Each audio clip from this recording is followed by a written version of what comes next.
Buenos días y tardes, según corresponda a vuestras latitudes, en nombre de la Coordinación de los Seminarios Iberoamericanos a esta nueva sesión. En esta oportunidad tenemos el gusto de compartir la presentación de Agustina Rayes, que muchos de ustedes la conocen bien, ya tiene saludos y todo en el chat de bienvenida. Agustina es doctora en Historia por la Universidad Torcuato Di Tella de Buenos Aires, es investigadora del Instituto de Investigaciones Políticas de la Universidad de San Martín y pertenece al CONICET en Argentina. Como muchos saben, sus principales intereses de investigación y sus proyectos giran en torno al comercio exterior de Argentina durante la primera globalización, entre 1870 y 1913, y bueno, lleva varios proyectos y muchas publicaciones en prestigiosas revistas de la disciplina, y bueno, y en este caso va a compartir con nosotros la presentación de un trabajo justamente de este periodo entre la influencia simbólica y el impacto real, tratados y comercio exterior argentino entre el 60 y 1913. Como es habitual, vamos a tener unos 35, 40 minutos con Agustina para su presentación, y después le vamos a pedir a todos que, bien con el micrófono abierto o por el chat, nos hagan llegar preguntas, y ahí comenzamos con la última parte, que es la discusión. ¿Sí? Bueno, muy bien, muchas gracias, Agustina, y bueno, adelante. Bueno, muchas gracias, Paola. Buenas tardes, buenos días, depende de donde estén, a todos y a todas. Bueno, para mí es un gusto, un honor participar de este webinar, y le quiero agradecer a las instituciones que lo organizan, y bueno, y en este caso en especial a José Pérez, que fue quien a fines del año pasado me convocó y me animó a presentar este trabajo, que ahora mismo vamos a compartir.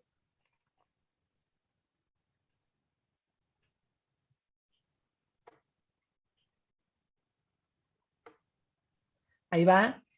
El trabajo yo lo titulé Entre la influencia simbólica y el impacto real, los tratados y el comercio exterior argentino, 1860 a 1913, como decía recién Paola. Y quiero contarles que se trata de una investigación que empecé hace relativamente poco y que presento hoy casi como por primera vez, porque solo compartí algunas ideas en unas jornadas de historia económica argentina de Argentina el año pasado, y es sí la primera vez que lo presento frente a un público internacional, de manera que incluso yo misma tengo muchas expectativas respecto de las preguntas, de los comentarios, las sugerencias que puedan surgir. En lo que digo es todavía un trabajo en progreso, ¿cierto? Pero antes que nada, quiero explicar un poco el fondo de esta investigación, que se enmarca dentro de un proyecto más general que yo vengo desarrollando hace muchos años, y que tiene que ver con el estudio del comercio exterior argentino entre aproximadamente el último tercio del siglo XIX y hasta los albores de la Segunda Guerra Mundial. Digo, hay trabajos, aunque el foco es, como bien decía Paola, entre 1870 y 1913, incluso hasta el 29, lo cierto es que tengo trabajos en ese marco. Y dentro de ese gran paraguas ha surgido un plan de trabajo más específico, que es el que hoy les presento aquí, y que tiene que ver con el estudio de la política comercial durante los procesos de formación, construcción y consolidación del Estado-Nación argentino, o, como se puede llamar de otra forma, al periodo durante los orígenes y el auge de la economía agroexportadora, ¿sí? Ahora bien, ¿cuáles fueron las motivaciones que a mí me llevaron a preguntarme por la política comercial, que por ahora es circunscripto entre los años 60 del siglo XIX y la década de 1920, más allá de que con los tratados he trabajado hasta el año 13 por ahora, ¿no? Es lo que tengo relevado hasta ahora. Las motivaciones tienen que ver con los dos principales instrumentos, o de los principales instrumentos en esa época de política comercial, que son el arancelamiento y los tratados de comercio, ¿no? Respecto de lo primero, yo no me voy a detener demasiado, pero simplemente les quiero contar que lo que a mí me llamaba mucho la atención es que en la literatura especializada no había acuerdo acerca de la naturaleza arancelaria de la Argentina, ¿sí? Una parte la rotulaba como liberal, otra como proteccionista solo por razones fiscales, y la otra parte como proteccionista incluso con fines industriales. Y la verdad es que trabajando con distintas fuentes, mi conclusión es que todas esas caras de la política arancelaria convivieron y que en realidad incluso se metamorfosearon entre sí con el correr del tiempo, no solo al calor de las transformaciones del propio comercio exterior, sino y particularmente al calor de las transformaciones sociales, económicas, políticas, culturales del país. Pero como les digo, no me voy a detener hoy en esta parte de la política comercial, simplemente lo planteo y desde luego quedo abierta a algún comentario que pueda surgir luego. Sí me quiero concentrar en los tratados de comercio. Y acá la motivación es justamente la falta de estudio sistemático del impacto que estos tratados pudieron tener en el intercambio argentino. Y es el foco de mi presentación. Pero hay además una motivación adicional que tiene que ver con tratar de encuadrar el caso argentino dentro del debate internacional, dentro de la historiografía internacional, que se ha preguntado acerca de los efectos que estos tratados de comercio tuvieron durante la primera globalización. Es decir, yo pienso que algunas preguntas que se hicieron para el centro, que se hicieron para Europa, bien pueden hacerse, reformularse incluso, y plantearse para el caso argentino. Si esto de preguntarnos si la expansión de la cláusula de nación más favorecida benefició o terminó perjudicando, como señala buena parte de la historiografía reciente, al comercio por los temores a los compromisos que eso conllevaba. Si hubo liberalización, ¿sí?, post acuerdo Cowden-Chevalier de 1860, ¿no?, que es como el parteaguas, o si como se está marcando últimamente, en realidad esa liberalización ya estaba antes, y eso para el caso del centro. Pero ¿qué pasaba? ¿Sí? Y cómo participó América Latina en general y la Argentina en particular de esta red de acuerdos. Siendo que para la época la mayor parte de las élites dirigentes suscribían al libre cambio, lo abrazaban como bandera, como principio, sin embargo, rubricaban y terminaban apoyando aranceles que, en términos nominales, siempre digo, y en términos relativos, eran de los más altos en el mundo, por diversas razones, por razones fiscales, como decíamos anteriormente, en el caso argentino también, a partir de determinada época, también por razones productivas y demás. Entonces, la idea es aportar con un estudio de caso que integre, de alguna forma, data de comercio y data de tratados, ¿no? Sobre todo porque los tratados, en la historiografía que sí se ha centrado en el caso, en las relaciones económicas internacionales de la Argentina, han sido considerados como elementos de la inserción económica internacional del país durante la primera globalización, ¿no? Pero como yo les decía hace unos minutitos nomás, no hay análisis sistemático sobre los efectos, ¿sí?, que estos acuerdos pudieron tener en el intercambio. Entonces estas son algunas de las preguntas que me surgen para encarar este proyecto.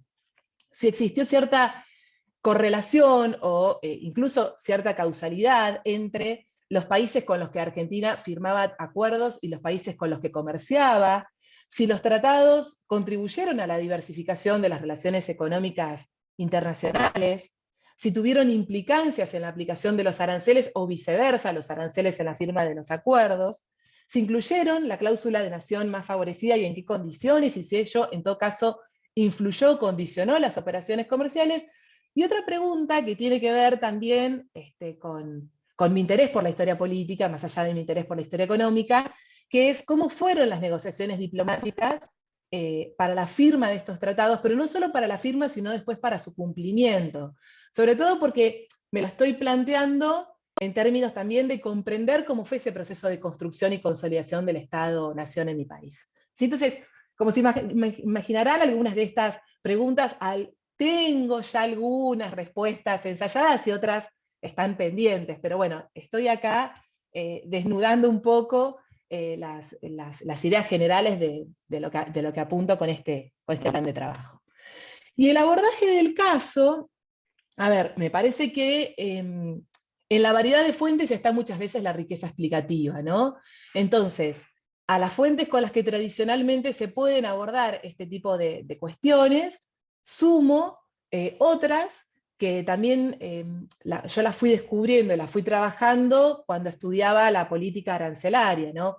Como las leyes aduaneras, la normativa complementaria, las tarifas de avalúos, que son las listas de precios oficiales, los informes de las comisiones revisoras, los debates parlamentarios en torno a estos temas, la estadística comercial, que es una vieja conocida, y particularmente para el abordaje de los acuerdos de comercio, los tratados, los protocolos y las convenciones vinculados a ello. Y estoy creando de a poquito una base de datos con todos los tratados, y no solo con los tratados, sino con instrumentos adicionales, siguiendo, bueno, algunas variables. Y sumarle a esto, que lo tengo acá en rojo y ahora les explico por qué, las fuentes diplomáticas, que hasta ahora he podido avanzar con el análisis de algunas memorias del Ministerio de Relaciones Exteriores y Culto, que es la que encontré digitalizadas, pero guardo la esperanza de que cuando se reabra el archivo de Relaciones Exteriores en Argentina, que tiene informes inéditos, quizá esto también pueda contribuir al proyecto. ¿Sí? Bien. Ahora, quiero hacer dos aclaraciones en vistas de que estamos frente a un público internacional que no necesariamente tiene que conocer el caso. Digo, antes de meterme con los tratados, quiero explicar dos cosas que me disculpo con la gente que conoce el caso, porque esto les va a parecer hiper obvio, pero bueno, me parecía importante. Primero, señalar algunos rasgos del intercambio internacional argentino. Una mirada rápida por el comercio exterior en el largo plazo, que se puede seguir en ese gráfico que ilustra exportaciones, importaciones y balanza comercial entre 1810 y 1913, revela que el comercio creció, siguió un camino ascendente, no exento de fluctuaciones, como decimos siempre, ¿sí? Pero un camino ascendente a partir de la década del 60, coincidente con la unificación, ¿sí? Del Estado en el caso argentino. Y este camino ascendente, incluso lo que se puede notar ahí, se ve claramente en el crecimiento de las exportaciones e importaciones, que por ejemplo en el primer caso se multiplicaron en 11 veces entre 1870 y 1913, y en el caso de las importaciones en 9 veces. Y hay algo que está implícito, que no está en ese gráfico, pero que sí quiero remarcar, del caso argentino, que es la relativa diversificación de socios y productos, tanto en su canasta exportadora como importadora, que es una conjunción bastante particular de la Argentina y que posiblemente sea una de las claves para comprender el éxito de la economía agroexportadora en el largo plazo, más allá de, por supuesto, las fluctuaciones de las que hablábamos antes, que tiene que ver con sumar a una canasta exportadora que tradicionalmente se dedicaba a bienes ganaderos, desde fines del siglo XIX, otros bienes ganaderos, agrícolas y en menor medida forestales. En el caso de las importaciones, sumar a la compra de bienes de consumo, bienes de capital y materias primas industriales, lo cual además ilustra el crecimiento del mercado interno e incluso cierta diversificación en la estructura productiva. Y respecto de los socios, marcar algo que a mí particularmente me interesa siempre señalar, que es tratar de tener una perspectiva multilateral, porque digo, el contacto entre la Argentina y el Reino Unido es indudablemente muy potente, ¿no? Pero bueno, Argentina tenía otros socios muy relevantes como Alemania, Francia, Estados Unidos y Bélgica, y en menor medida otros como Italia, España, Países Bajos, e incluso un comercio intrarregional que no era desdeñable, ¿sí? Si bien no era súper potente, bueno, no era nada desdeñable. Pero bueno, quiero hacer esa aclaración respecto a cómo era el intercambio. Y lo segundo que quiero aclarar es, y no está apareciendo el gráfico, veo, ¿no? Ahí está. Bueno, ahí está. Es la relevancia que el arancelamiento al comercio exterior tuvo como principal fuente de los ingresos del Estado argentino, digamos, los ingresos fiscales. En ese gráfico lo que se ve es la participación en las barras, ¿no?, de los derechos de importación, que son el color más oscuro, y de exportación, que es el más clarito, en el total recaudado por el comercio exterior. Bueno, evidentemente, mucha fuerza por parte de las importaciones, digamos, son las que aportan mucho más que las exportaciones, pero en la línea, lo que ustedes pueden seguir es el porcentaje que lo recaudado por el comercio exterior aportaba al total recaudado por el Estado argentino, que como se ve tiende a caer, naturalmente, por la aparición de otras fuentes de recaudación. Sí, pero que si ustedes observan en los recuadros, están los promedios quinquenales en pesos oro, que es bastante parecido a si estuvieran en dólares, ¿sí? Eso es lo que aporta el comercio exterior en los distintos quinquenios, y como se ve, bueno, va cayendo en términos relativos porque aparecen nuevas fuentes, no obstante ello, sigue teniendo un crecimiento en términos absolutos, ¿sí? La conclusión muy evidente que surge de esto es la alta dependencia fiscal del comercio exterior, y por lo tanto el fiscalismo como una de las caras de la política arancelaria, ¿sí? Indudablemente esto, aunque reitero, me gusta pensar que no es la única, que convive con otras caras, ¿sí? Sobre todo porque las leyes aduaneras argentinas que se votaban todos los años, ¿sí? Desde el año 61 en adelante, lo tengo visto, todos los años, hasta 1899, se votaban estas leyes, y en todos los años había alguna alteración. A veces la alteración era más notoria, otras veces menos, y las justificaciones que se daban para alterar las leyes aduaneras eran en muchos casos fiscales, pero en otros eran incluso justificaciones productivas, ¿sí? Las leyes aduaneras argentinas fueron genéricas en términos de que no discriminaron a priori ni por destino ni por origen, pero sí pudo haber, y de hecho lo hubo, en algún momento alguna especificación que perjudique a algún socio comercial. Y que por supuesto esto llevaba al reclamo por que se vulneraba determinado tratado. Bueno, un ejemplo muy conocido es cuando se pone un derecho diferencial según la graduación alcohólica de los vinos, y esto perjudica a los vinos españoles.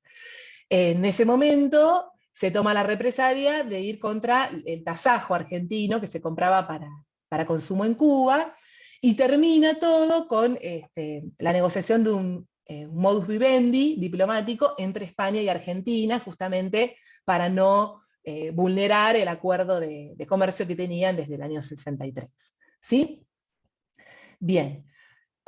Ahora sí, entrando en el estudio de los tratados de comercio. Con una mirada de más largo plazo, incluso para notar rupturas y continuidades y para encuadrar mejor el objeto de estudio en el periodo que a mí más me interesa, me fui hasta el primer acuerdo, que es el que firman las Provincias Unidas del Río de la Plata con el Reino Unido, y de allí en adelante para ver cómo evolucionó la cosa hasta 1913. Y según esta pequeña base que estoy armando, Argentina firmó en este periodo, 1825-1913, 31 acuerdos comerciales con 20 países, ¿sí? Cuyos objetivos explícitos, leyendo cada uno de los textos de estos acuerdos, fueron, ¿sí? Acá estoy mostrando los que más se repiten, ¿sí?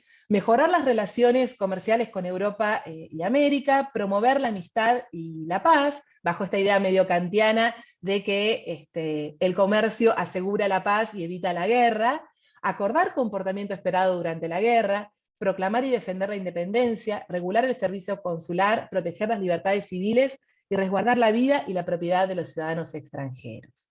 ¿Sí? Estos son los objetivos en general. Pero además, estuve viendo un poco cómo era la estructura y cuáles eran las reglas generales. Y claro, a diferencia de los tratados de comercio actuales, que realmente son dificilísimos de interpretar, ¿no? Me refiero a los del siglo XXI, que involucran muchos temas, que son mucho más técnicos, la estructura de estos acuerdos es más bien simple, casi todos tienen reglas muy parecidas y un alcance muy parecido, y a partir de mediados del siglo XIX en adelante, se empieza a imponer un periodo de validez. No está presente en todos los acuerdos, pero en algunos sí. Por ejemplo, en esa base que voy creando, voy distinguiendo en cuáles sí y por cuánto tiempo. El periodo máximo de vida que se le da a los acuerdos es de 12 años, y de un año de vigencia después de que fuese denunciado, pero en muchos casos los acuerdos continuaron más allá de esta vida, ¿sí? Las reglas generales que están en todos, o en casi todos, es la libre navegación de los ríos, la remoción de obstáculos, restricciones y prohibiciones al intercambio, y la cláusula de nación más favorecida, ¿sí? Que en realidad los 31 acuerdos están todos, excepto en 4, ¿sí? Y en todo se reconoce y solamente se hace la distinción entre su aplicación absoluta y condicional en 1/3 de esos acuerdos, y el que inaugura un poco esta distinción es el acuerdo que se firma en 1853 con Estados Unidos, que en realidad tiene que ver también con la tradición norteamericana de hacer esta distinción de cómo aplicar la cláusula, ¿sí? Esta cláusula fue, de hecho, el baluarte por el que los diplomáticos, o quienes actuaban en representación del Estado argentino, o quienes actuaban incluso en representación de otros estados, protestaban por el aumento de tarifas o discriminación. Por ejemplo, fue el baluarte para protestar a fines del siglo XIX frente a Brasil por la discriminación de la harina de trigo argentina en favor de la harina de trigo norteamericana, ¿no? Y la verdad es que Argentina, en todos los acuerdos, toma la cláusula sin restricciones, excepto en uno. En el fallido acuerdo con Nicaragua, que lo firma, digo el fallido porque lo firma pero no lo ratifica. Si no se ratifica un acuerdo, no entra en vigencia, ¿tá? Entonces, en el acuerdo fallido con Nicaragua, que firma en 1910, sí pone la Argentina la cláusula de que la nación más favorecida se aplicaría de forma restringida respecto del comercio terrestre con los países limítrofes, ¿sí? Y en realidad esto también tiene que ver con un cambio que hubo dentro de la diplomacia argentina, ahora yo voy a explicar en un ratito, pero tiene que ver con un poco la desconfianza que empieza a surgir en torno a los acuerdos de comercio y qué tan buenos eran o en cuanto la comprometían al país, y en esta idea de empezar a transformarlos, a cambiarlos, ¿no? O que sean mejores para el llamado interés nacional, si es que existe el interés nacional. Pero bueno, esa es la forma en que aparece en las fuentes. Además de estos acuerdos, les quiero contar que hay por lo menos 40 instrumentos adicionales, ¿sí? Que yo reconocí. Hay más, en efecto, esos son los que primero reconocí, los que estoy sistematizando. Con 12 países, en general son con los mismos países con los que existían tratados de comercio, excepto con Uruguay. Porque con Uruguay no se firma un tratado de comercio, pero sí se firman acuerdos del sector, por ejemplo, respecto del comercio de ganado, ¿sí?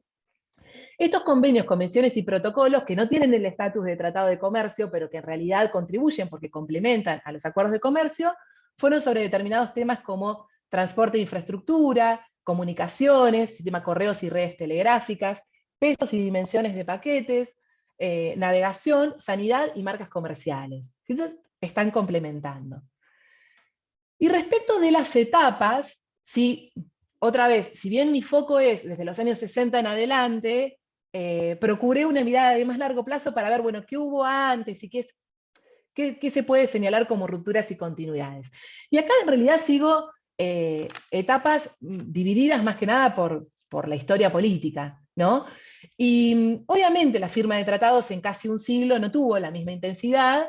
Veamos un poco estas etapas. Una primera etapa que podría ser desde 1825, cuando se firma el primer acuerdo con el Reino Unido, hasta el año 52, que es la separación de la Confederación Argentina y de Buenos Aires. Hay que decir que durante esta etapa de autonomías provinciales, de reconfiguración de soberanía, incluso de la larga espera, como dice Tulio Alperindón, y de este orden que no llega después de la independencia, el único acuerdo que se firma y se ratifica es, como les digo, el del Reino Unido. Las razones formales que se dan es, bueno, para la seguridad, para fomentar el comercio y el buen entendimiento. Simbólicamente es muy importante para las Provincias Unidas del Río de la Plata, porque aseguraba soberanía en un territorio recientemente independizado, e incluso hay quienes dicen, digamos, especializados en esta época, que tuvo muchísima más fuerza que la doctrina Monroe, ¿no? Desde Buenos Aires, ya desde la década del 10 se había estado buscando consistentemente el reconocimiento por parte de los británicos. Así que simbólicamente es muy importante, y en términos más materiales y más visibles, se apoya la cláusula de nación más favorecida, el libre cambio y la apertura de ríos y puertos. Y esto también simbólicamente es significativo, sobre todo porque, aunque había habido transformaciones un tiempito antes de la independencia, la región estaba muy atada a un pasado colonial de restricción comercial, ¿no? Entonces, simbólicamente también es importante desde este plano.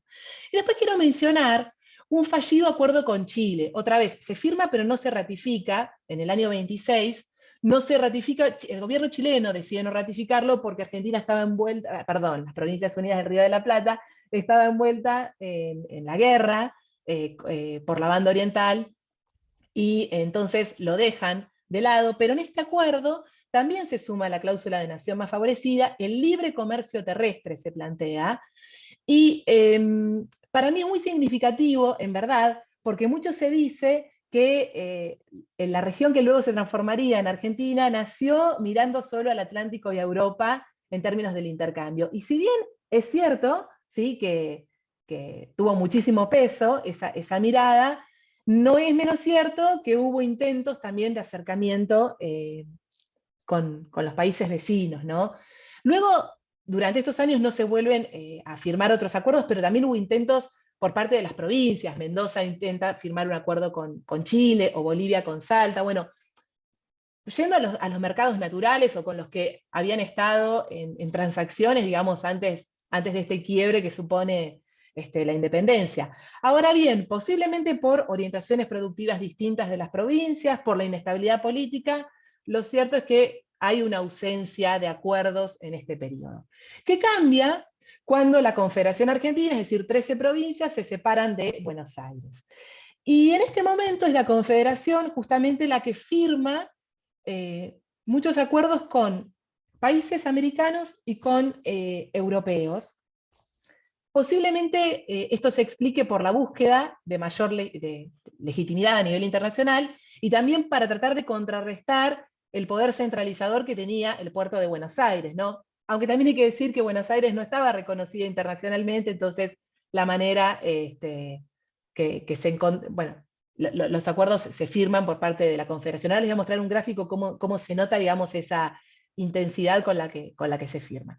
Y luego, ya en tiempos de unificación nacional, en términos generales quiero decirles que los tratados estuvieron sujetos a la propia dinámica política, ¿no? El Estado argentino unificado heredó los acuerdos previos, los heredó, los hizo propios, ¿sí? Pero estos acuerdos estuvieron sujetos a la formación estatal, y lo digo en qué sentido. En que muchas veces cuando cambiaba alguna regla o cambiaba algún gobierno, bueno, esto dejaba, ¿sí?, que no se firmara algún acuerdo. O también lo otro que pasaba es que muchos acuerdos, sobre todo con los países limítrofes de comercio, estaban condicionados a la resolución de los conflictos territoriales, ¿sí?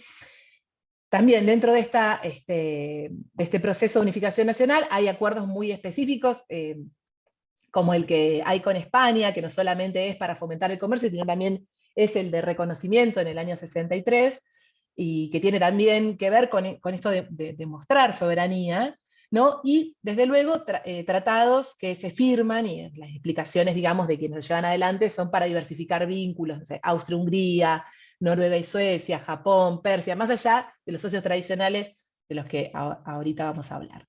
Pero fíjense este gráfico que armé, que en realidad esto ilustra esto de las etapas que les contaba antes. La manera de leerlo es: a lo largo del eje horizontal están identificados los tratados que la Argentina firma entre 1825 y 1913, ¿no? Se puede ver que está en circulito los años 50, que es esta explosión de acuerdos que firma la Confederación Argentina, que inaugura toda una era de tratados continuada por el Estado-Nación, ya unificado, y después en los años 90 hay otra era, ¿sí?, menos explosiva quizá, pero también me interesa ver esto, que se firman como en contextos internacionales muy distintos. Es decir, uno no podría atarlo directamente a la existencia de proteccionismo o a la existencia del libre cambio en el contexto internacional, porque en realidad la primera ola está más asociada a cierto libre cambio,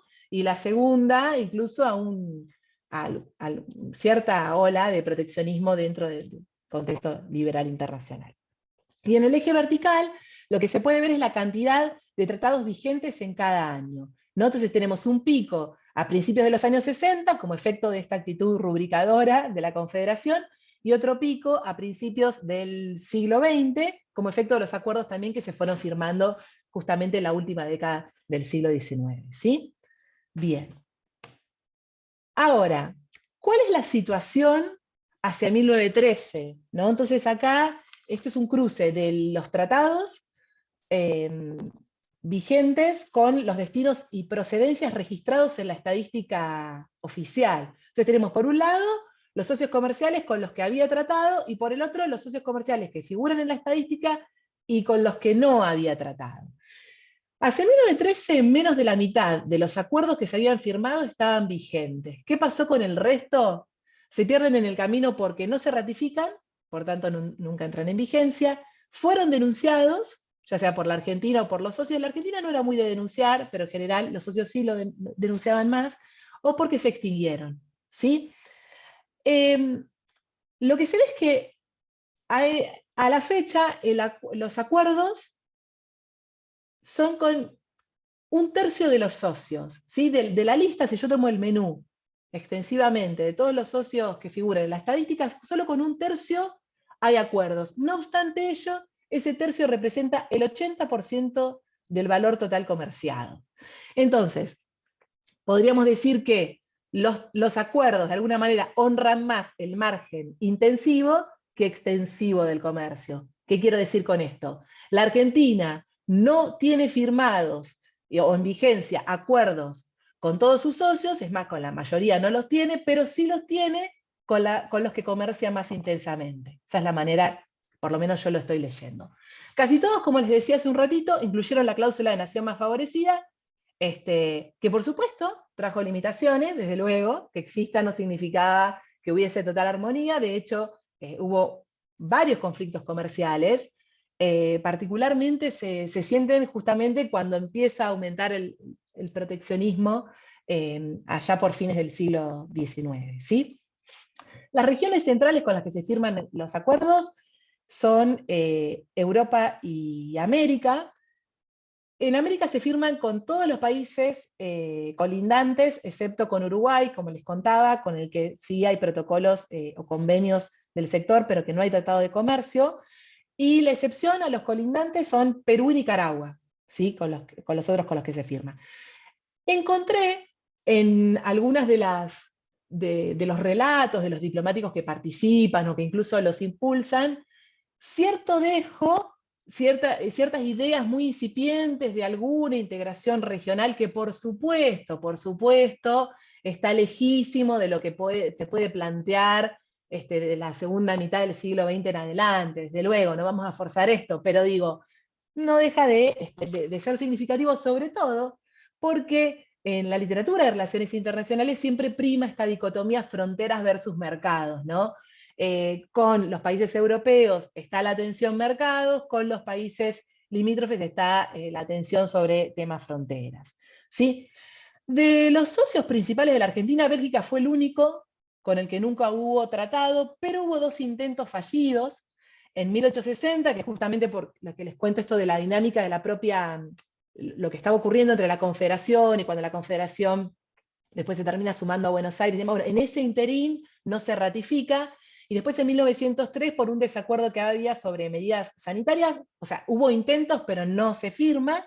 Uruguay, como les digo, es la única excepción entre los vecinos, y lo que sí se observa en la fuente diplomática sobre todo, es el interés por diversificar lazos, o explicar la existencia de los acuerdos para diversificar lazos, cuya sustanciación, y por sustanciación yo me refiero no solo a la firma, sino a la ratificación, ¿sí? Y al cumplimiento de los acuerdos, dependió no solo de factores económicos, como nos podemos imaginar, sino también de factores políticos. Cambio de gobiernos, los conflictos limítrofes, como yo les contaba, también están ahí detrás de la explicación de cómo evolucionan estos acuerdos.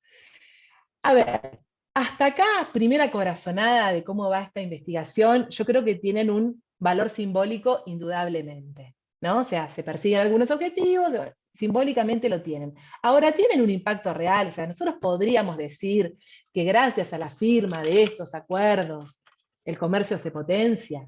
Bueno, les voy a mostrar un ejercicio que armé para evaluar el impacto real. Esto es lo primero que armé, pero estoy abierta a sugerencias, a ver qué se les ocurre para tratar de evaluarlo más en términos reales. Acá lo que se ve es esto.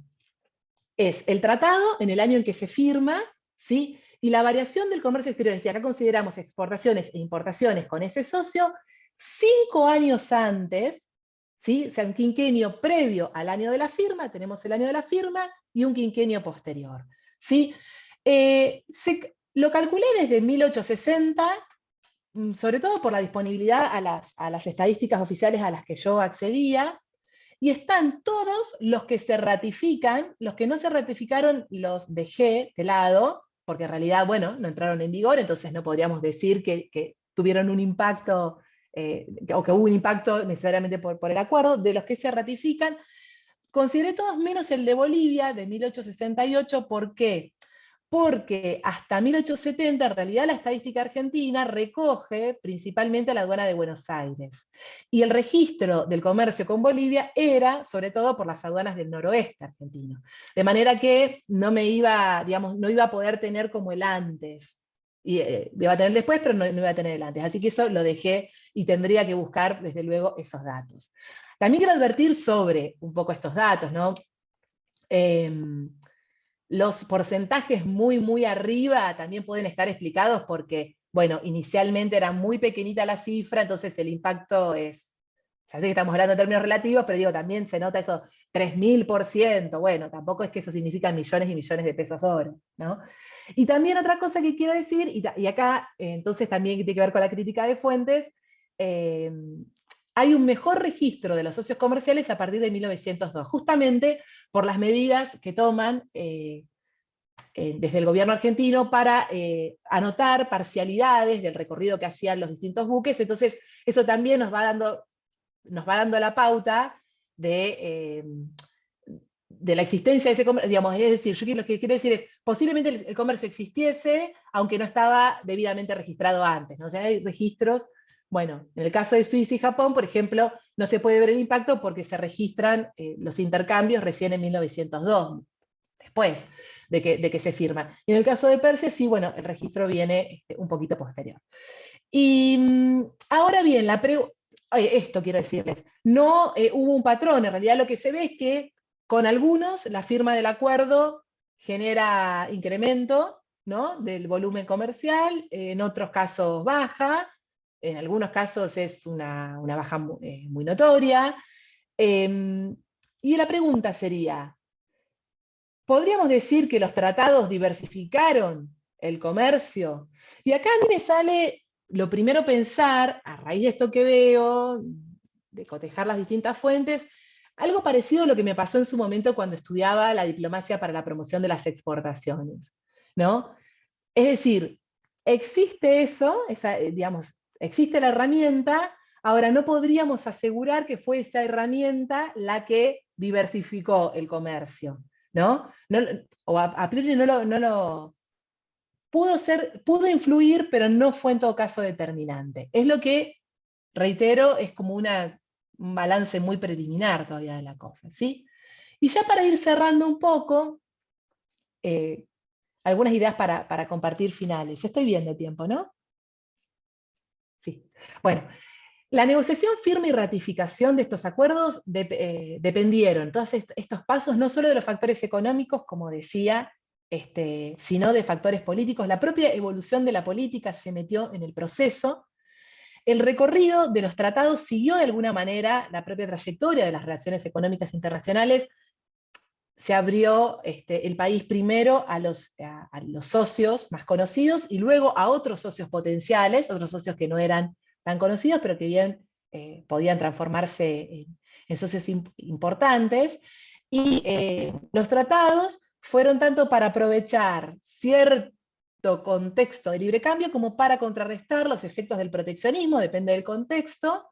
También fueron, ¿sí?, alterándose de acuerdo a las distintas concepciones de cláusula de nación más favorecida que fue evolucionando y se fue desarrollando a lo largo de todos estos años. Y la evolución de los tratados también estuvo influida por los procesos de construcción y consolidación del Estado-Nación. Sí, es decir, sí podría llegar a considerarlos un elemento para mostrar soberanía interna y externa, ¿sí? Elementos que no estuvieron para nada alejados de la propia unificación territorial y de las necesidades del Estado, como conflictos limítrofes, e incluso de la necesidad de recaudar, ¿sí?, vía comercio exterior, y un balance que se nutre en realidad de la combinación de fuentes, indica lo siguiente, que justamente con una mirada más bien seriada, sistemática, si observamos que con el tiempo se tienden a firmar menos tratados, ¿sí? Y que esos tratados a su vez capturan cada vez menos los socios que extensivamente la estadística argentina registra, ello coincide además con las fuentes diplomáticas que sospechan, digamos, de las personas que llevan adelante la diplomacia, que sospechan cada vez más acerca de la capacidad de los tratados de asegurar el libre cambio en un mundo crecientemente proteccionista y de las ventajas que les pueda dar la cláusula de nación más favorecida, que por ejemplo, aplicada en términos generales, restringía las chances de un comercio terrestre con los países vecinos distinto, ¿no? Diferencial. Es decir, a medida que nos vamos acercando al final del periodo, ya no existe esa confianza ciega que al principio había en la diplomacia argentina o en los encargados de llevar adelante estas negociaciones, y esto se ve en los tratadistas, se ve en las memorias de los diplomáticos, se ve también en los debates parlamentarios, e incluso el Ministerio de Relaciones Exteriores argentino en 1913 se propone, no lo hace finalmente, hacer una revisión exhaustiva de los acuerdos para denunciar a aquellos que no fuesen favorables. Sí, entiendo, y ustedes quizá me pueden ilustrar mejor, que por esta época Uruguay lo hizo, terminó denunciando varios acuerdos. E incluso en 1923, ya más lejos de nuestro periodo, ya hay, en otro contexto y demás, en diputados un proyecto para revisar los acuerdos y tirar abajo aquellos que no favorecieron o que ya no estuvieran con los tiempos, ¿no? O sea, acorde con los nuevos tiempos. ¿Sí? Entonces, lo ultimísimo que les digo, y ya les libero. ¿Por qué firmar tratados? Lo más obvio, ¿sí? La explicación más obvia, bueno, asegurar el intercambio, socios reales o potenciales, abrazar el libre cambio, que fue un principio muy defendido por la diplomacia y por los políticos, y no solo fue una bandera diplomática, también fue una cara de la política arancelaria. ¿Sí? En la liberalización de las exportaciones o de las importaciones, que convivió con las otras facetas de las que yo les hablaba, se ve ese espíritu librecambista, o en el hecho de que las leyes aduaneras fueran genéricas, sin prohibiciones ni discriminación a priori. ¿Para qué firmar tratados? Para diversificar vínculos económicos en un mundo de baja institucionalización. ¿Sí? En ese momento no se conocía, pero nosotros que ahora hemos visto la historia del siglo XX, de allí en adelante, bueno, esto de que no existieran instituciones multilaterales de comercio, entonces había una baja institucionalización y con contactos interestatales bilaterales, pero con una multilateralidad de comercio, es decir, tratar de aprovechar y diversificar vínculos desde este plano, me parece. Lograr inclusión en la comunidad internacional, una cuestión de que los tratados también otorgan estatus, y demostrar capacidades estatales, tanto soberanía interna como externa, me parece que fueron algunas de las razones que estuvieron detrás de esto. Bueno, acá dejo entonces de compartir. Bien. Y quedo al pendiente. Perfecto. Muchas gracias, Agustina. Aparte estuvo súper en tiempo. Nada, súper interesante y un trabajo espectacular de relevamiento de fuentes y de reflexión. Y nos consta que entre los quienes están participando como audiencia hay mucho interés en estos temas, se han trabajado mucho. Así que vamos a dar paso al intercambio en estos 15 minutos que nos quedan con preguntas o comentarios. Aquí tenemos a Alfonso con una primera pregunta. Adelante. ¿Me escucháis? Sí. Sí. Sí. Vale. Bueno, pues hola Agustina. Hola Alfonso. No sé qué pasa que no puedo poner la cámara. Espera un momento.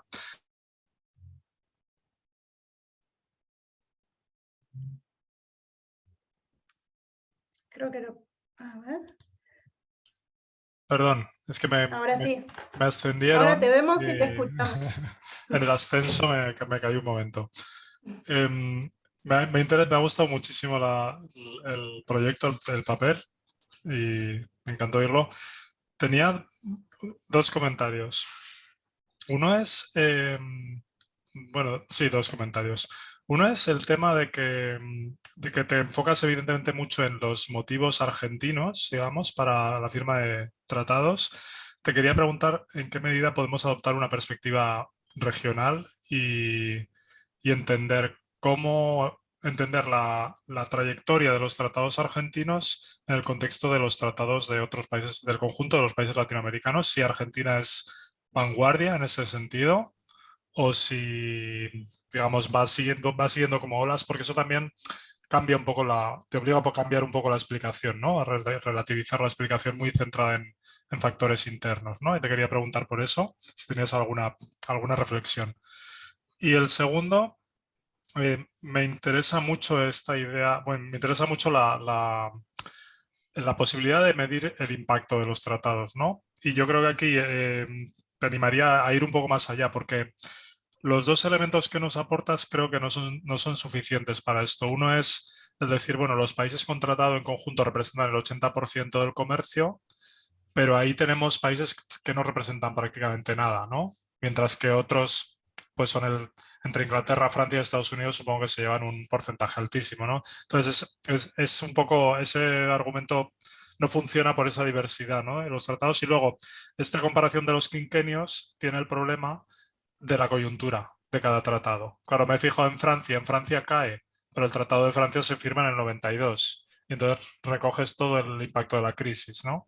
Entonces, bueno, creo que hay diferentes maneras, pues, modelos de gravedad, otro tipo de... O simplemente hacer lo que haces, pero en términos relativos. Es decir, el porcentaje que representa el país en el comercio argentino, ¿vale? En lugar de tomar las cantidades absolutas. Y estas dos cosas. Bueno, gracias, muchas gracias. Gracias, Alfonso. Gracias, Alfonso. No sé si querés responder o reunimos una consulta más, como quieras. Reunimos y... no sé cómo Dale, dale. Henry tenía también la mano levantada.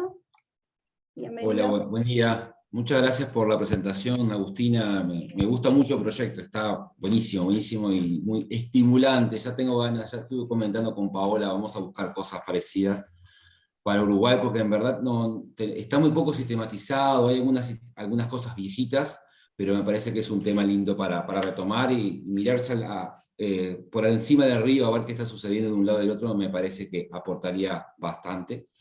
Tengo un comentario y un par de preguntas. El comentario va bastante alineado con lo de Alfonso, de qué es lo que puedes hacer con esta data, es buenísimo, hay pila de cosas que hacer, sobre todo la gente que estudia estos temas en forma más contemporánea, hace ejercicios muy, muy diversos, está buenísimo, tiene un potencial muy bueno. Esa tablita que presentaste, a mí me hubiese gustado verla en lo que es la balanza bilateral, porque ahí tenés qué es lo que sucede con el total de los negocios, export más import, y es una columna al lado fácil de hacer porque tenés toda la info y ver qué pasa, si el impacto condujo a un superávit argentino o a un déficit argentino. Eso lo hace fácil y también es parte de ese dimensionar el impacto, si el tratado le fue mejor o le fue peor a Argentina en la balanza nada más, es muy fácil de hacer. Y también está todo este juego, toda esta discusión de los desvíos de comercio, porque que haya crecido con uno, que a lo mejor quiere decir que estuviste embromando al vecino, entonces que haya montado con Noruega, a lo mejor implicó que haya bajado con Uruguay, no lo sé. Entonces ese juego de cómo el comercio se va estructurando, no es un juego de suma cero, o sea, hay ganadores y perdedores. Bueno, depende de la evolución total, pero hay ganadores y perdedores en esto, entonces el ganador en un caso puede significar la pérdida en otro, y eso también es algo que con la información que tenés, supongo que lo ves, por lo menos como como impresionista, lo podés ver sin muchos problemas. Después hay dos comentarios o dos curiosidades que tengo. Uno es respecto a que si en los tratados no viste discusiones del tipo de cuestiones sanitarias, si no se fue posicionando alguna cosa sanitaria a medida que fueron dándose los tratados. Y lo segundo es que, ¿qué pasa con el patrón oro, con los patrones monetarios? Porque es un periodo largo en el que estás contemplando, es una variable que entra en juego, hay aproximaciones, dependiendo de que estés en el patrón oro o no estés. Argentina tiene una larga historia de estar fuera, Y me parece que hay una pata ahí monetaria por los medios de pago que también puede rendir desde el punto de vista de la investigación. Pero nada, eso, comentarios, y me gustó mucho lo que estás haciendo. Gracias, Henry. Si te parece, Agustina, contestamos estas dos y nos quedamos con Carolina y Esteban para las preguntas finales, en principio. Bueno, fantástico. Bueno, mil gracias a Alfonso y a Henry, súper estimulantes los comentarios, o sea, la verdad que en este ratito me ha rendido muchísimo en la presentación porque me voy con muchas ideas. A ver, lo primero que me preguntaba Alfonso, esto de tratar de enmarcarlo como en un contexto latinoamericano, si sigue un poco la ola o es un caso anómalo. Esto es algo que yo, a ver, imagino, pero la verdad que lo tengo que hacer, porque, ¿qué pasó? Yo este trabajo lo empecé en tiempos de pandemia, con las restricciones de archivo, y ¿no? Entonces, con todo esto. Y fui haciendo con lo que yo tenía, con lo que encontraba digital, bueno. Y hasta ahora fui como reconstruyendo el caso argentino, pero es cierto que estaría bárbaro poder por lo menos enmarcarlo dentro del contexto latinoamericano. Quizá no para hacer algo tan sistemático, porque, no sé, a mi favor está, y de paso les paso el dato por si les interesa, que todos los tratados que Argentina ha firmado de distinta índole, están digitalizados en la página web de Cancillería. Entonces, eso a mí me facilitó también el hecho de poder accederlos uno por uno, revisarlos constantemente. No sé si lo podría hacer así sistemático para el caso latinoamericano, pero sí está bueno pensarlo con una perspectiva más internacional. Y yo sé que es la falencia que tiene este trabajo. La verdad que no sé, está como todavía muy ensimismado en el caso argentino. Así que lo tomo. Respecto de la coyuntura y a la hora de medir el impacto, totalmente de acuerdo. De hecho, algo que yo me olvidé de decir es cuando iba explicando eso de la correlación, pero no exagerarla, tiene que ver con el caso de Francia. ¿Por qué? Porque con Francia hay un primer acuerdo en el año 53, pero que no, por ejemplo, no incluye la cláusula de nación más favorecida. Recién se incluye en esa otra convención de comercio del año 92. Claro, y eso está, como dice Alfonso, sujeto a coyuntura. Por lo tanto, esto de ir solo 5 años para atrás o 5 años para adelante, por ahí todavía, aunque no deja de ser un periodo de 10 años, puede estar muy, muy atado y lo voy a tener en cuenta. Y respecto de los modelos de gravedad, bueno, sí, ahí me tendría que asociar con alguien que sepa del tema, porque yo ahí ya voy perdida, pero también lo pensé, ¿no? Que creo que eso sería una linda herramienta para poder medir el impacto, más allá de estas otras aproximaciones. Así que te agradezco muchísimo por estos comentarios, Alfonso. Y respecto de lo que dice Henry, también estaría bueno incluso hacer una sociedad ahí con Uruguay para ver cómo se comportan de un lado y del otro. Yo lo que sí fui observando es esto, que lo decían incluso las fuentes de la época. Tenemos que hacer, Uruguay parece que fue vanguardista en términos de la denuncia sobre el final de la primera globalización, ¿sí? Y la Argentina medio que en un punto como que quería imitar, tenemos que hacer como el caso de Uruguay, que ellos están denunciando porque esto ya no nos favorece, porque también esto es así, ¿no? Es un periodo muy largo y con una perspectiva histórica uno también tiene que ir viendo cómo va cambiando el contexto. Y la falta de sistematización que ustedes dicen falta en Uruguay también faltaba acá. En realidad hay un tipo que para mí fue clave, que es que lo tengo acá, este librito, que es Ricardo Pillado, que siempre ha sido un genio, es el primero que calculó exportaciones a órdenes, digamos. Si yo lo pudiera resucitar, lo resucitaría porque realmente es un gran aporte. Y este fue el único que era un contemporáneo que dijo, bueno, el tipo desconfiaba muchísimo de la capacidad de los acuerdos, entonces vamos a estudiarlo sistemáticamente, pero fue como el único intento. Después ya no se hizo esa sistematización. Y por supuesto, tiene algunos errores en algunas cosas, pero es obvio por también la tecnología que manejaba en esa época para hacer la sistematización, ¿no? Pero falta eso en general. Lo de la tabla bilateral lo tomo eso, y lo de los desvíos comerciales también, como para observarlo. Y respecto de patrón oro es algo que no consideré, pero que puede estar detrás de algunas explicaciones, seguro. Y cuestiones sanitarias, claro, las cuestiones sanitarias se transaban como en convenios aparte de los tratados, pero están tallando la firma de los tratados e incluso frustran. Por ejemplo, el de Bélgica de 1903. No se ponen de acuerdo en cuestiones que tienen que ver con el comercio de ganado, sobre todo porque Bélgica tenía una forma de comprar la que a la Argentina la perjudicaba, y bueno, ahí no se ponen de acuerdo y eso queda fallido. Pero las cuestiones crecientemente, como lo veo desde 1890 en adelante, empiezan a estar detrás de las discusiones, ¿sí? Aunque no figuran explícitamente en los tratados, ¿sí? En convenciones aparte. Bueno, creo que ahí respondí, ¿no? Muy bien, sí. Vamos a ir a Carolina.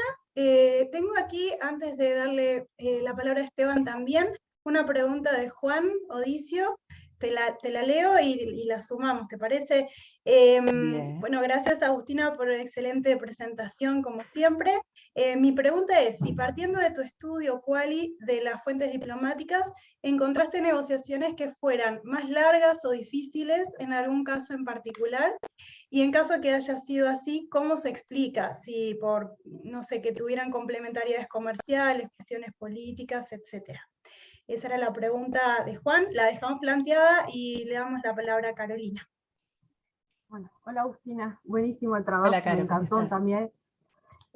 Quería preguntarte, capaz que pensando en todo el relevamiento que estás haciendo ahora y juntando con tus trabajos anteriores, si después podía ser interesante empezar a indagar más en separar exportaciones de importaciones, y pensando en lo del impacto más allá del comercio, y la intensidad del flujo, etcétera, capaz que, dado que vos estás trabajando con los tratados, de empezar a ver más, quizás por el lado de las importaciones, la incorporación de conocimiento, tecnología, si en los tratados había, vos no lo mencionaste dentro de los motivos, aunque al principio sí mencionaste algo de tipo protección industria, pero quizás también a través de lo que vos estás estudiando se puede como empezar a mirar esa parte de promoción de la industria o sectores intensivos en conocimiento, tecnología, el tipo de importaciones, cruzándolo con lo que vos ya estás trabajando, que son las importaciones también.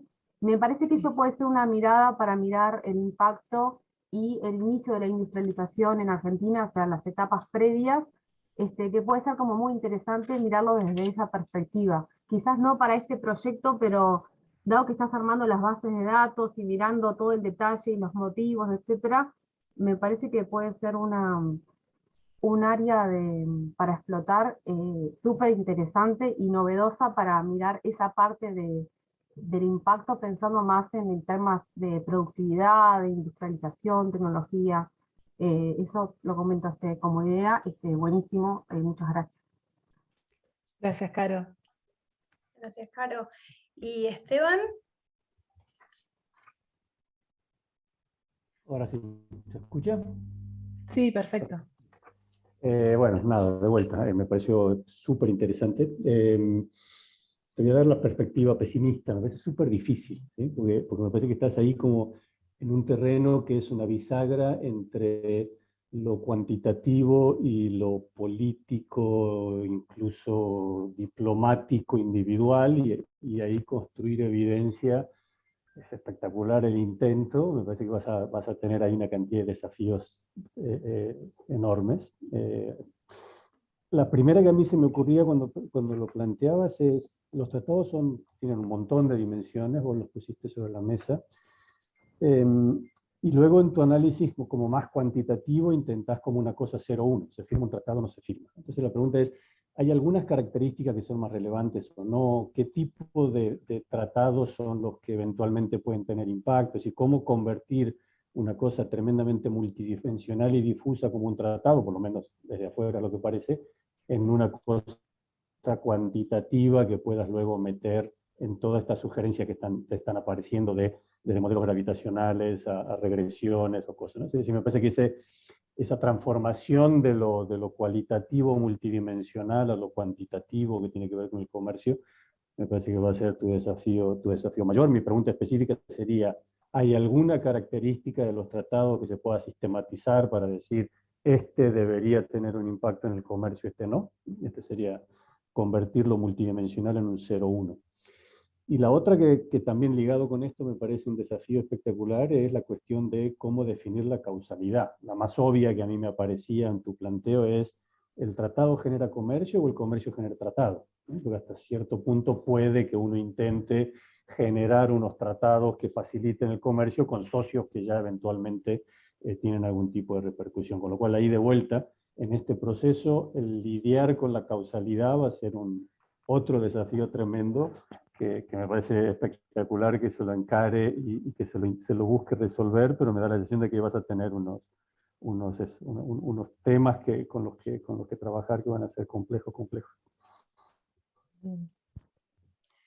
Muy bien. Muchas Y gracias. aquí, para terminar, tengo una última de Estefano. Hay un tema importante en la literatura reciente y la cláusula de la nación más favorecida, incluida en los tratados entre países grandes, puede generar incentivos de free riding por parte de los demás países.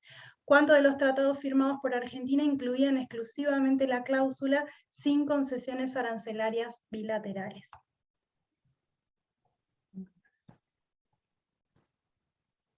¿Se entiende? Creo que sí. Bueno, vemos. Si no, Vale. hacemos el ping-pong. Muy bien. Adelante.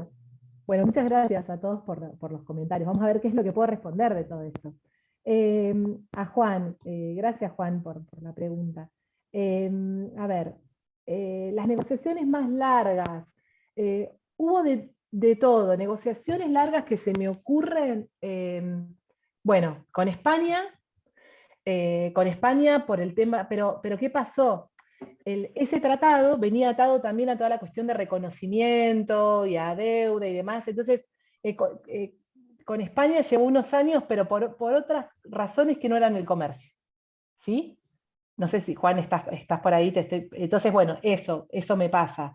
Empieza como que les diga en el año 59 con la Confederación y se termina firmando ya en tiempos de la unificación, ¿sí?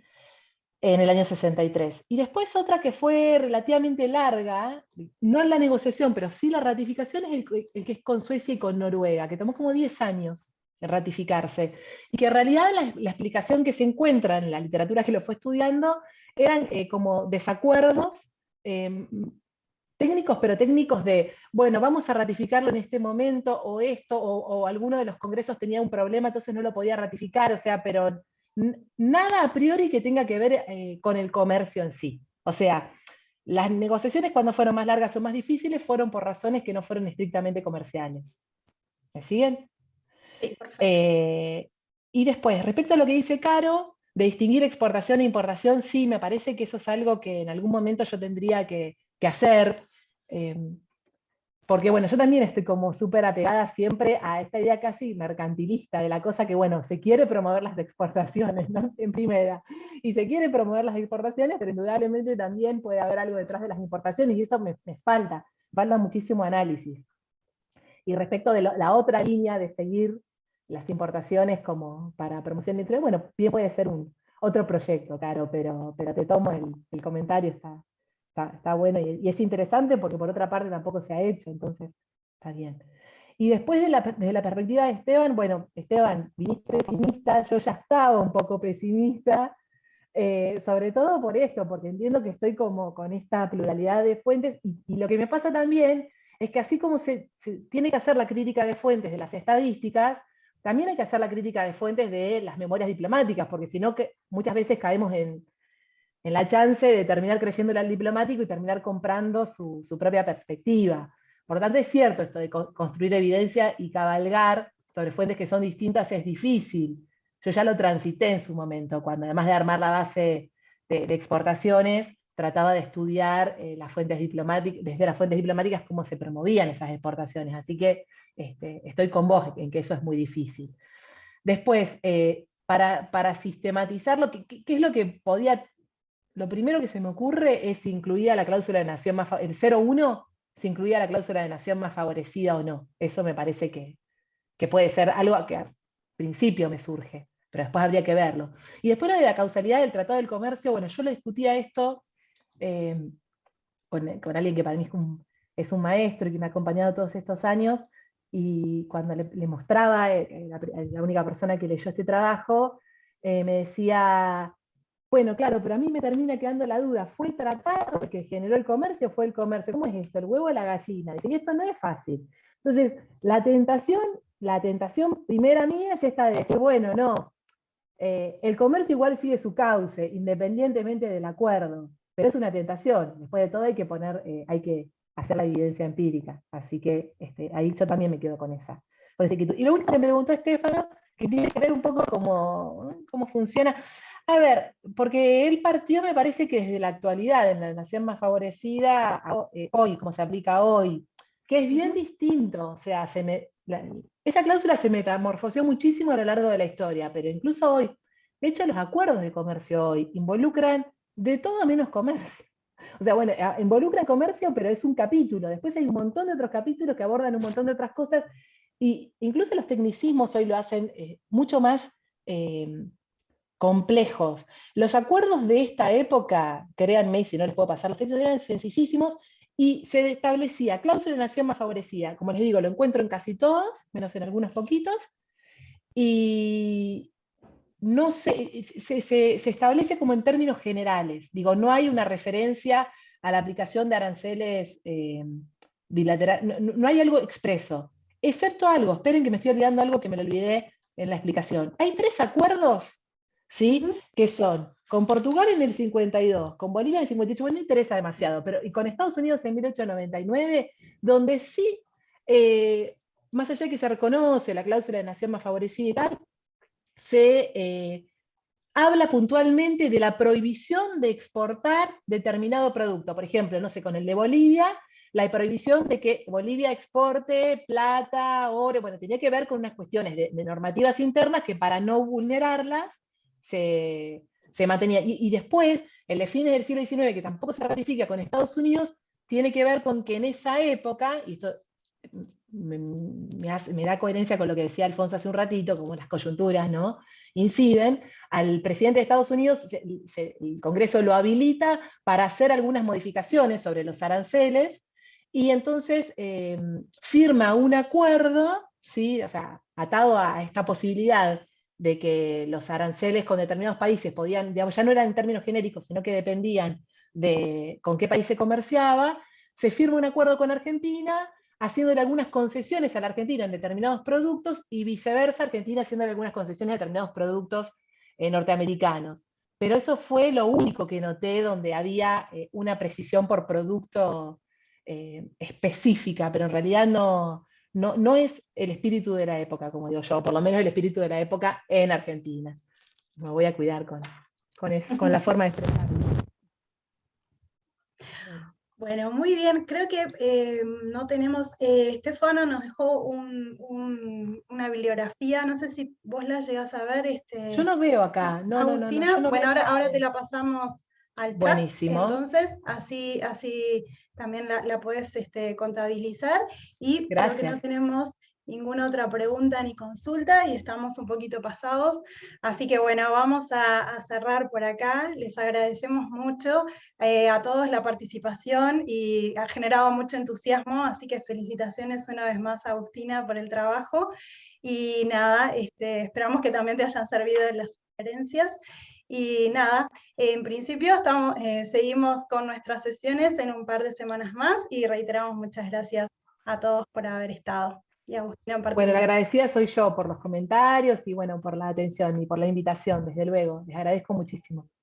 Bueno, muchas gracias. Nos estamos viendo. Hasta la próxima. Estamos viendo. Chao, gracias. Adiós.